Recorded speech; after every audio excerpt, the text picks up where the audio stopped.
By the way, there's like 1,000 examples of bias, but I can give you now my favorite subject, the singularity. Does anybody know what the singularity is? You want to say it, shout it out? When robots have a free mind, a free will. Yes, that's definitely part of it. The definitions alter. There's called artificial general intelligence or superintelligence. It's basically at the point where general purpose algorithms surpass human beings. So they're more capable, more powerful than us. So what are the problems with that? I think there's a billion problems with that. It seems like there's two issues that if you solve these issues, you'll probably make 10 million, $100 million, but more importantly, you'll save the world. There's the control problem. Obviously, how do you control something greater than you? And the alignment problem. How do we get it to align with our values? How do we get it to align with our values when we don't even know our own values, or we can't agree on them? So in this field, there's AI safety. It goes all the way back from Alan Turing. I mentioned Omohundro. He's a researcher that talks about self-preservation. What happens when a superintelligence becomes conscious? Will it work against you to keep itself alive? You tell it to go get a cup of coffee, you stand in its way, it kills you to go get the cup of coffee. It might be a silly example, but there's so many ways that AI can be dangerous, and controlling such a brilliant system. I often do an analogy of a child prodigy who's restless. You can't really make him do what you want him to do, and he's smarter than you, even though you're the parents. So I must mention that superintelligence does not imply benevolence.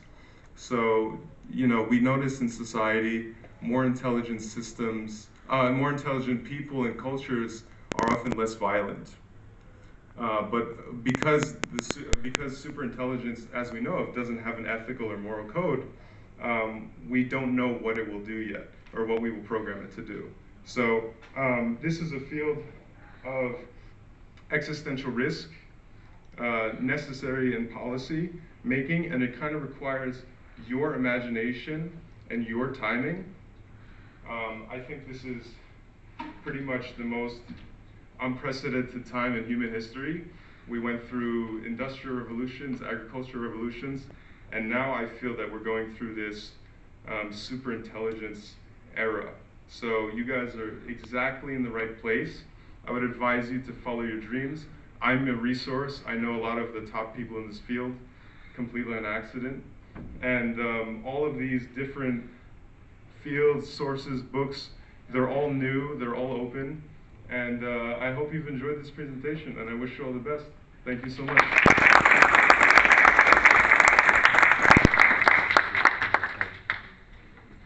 You have some special shout-outs online. You have Jerry from the UK saying hello. You also have, as we mentioned, Richard Foster Fletcher is also on the call, and all of them are saying hello and great job as well. Thank you so much. Congratulations, Vemir. Thank you all very much.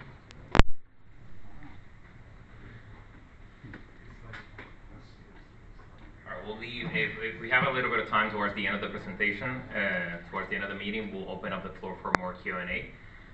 Unless you have a question or a comment right now that you want to address. And it's like, I need to ask this question before he goes.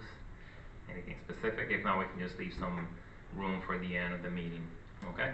All right, so let's move on to the next presenter of ours, another former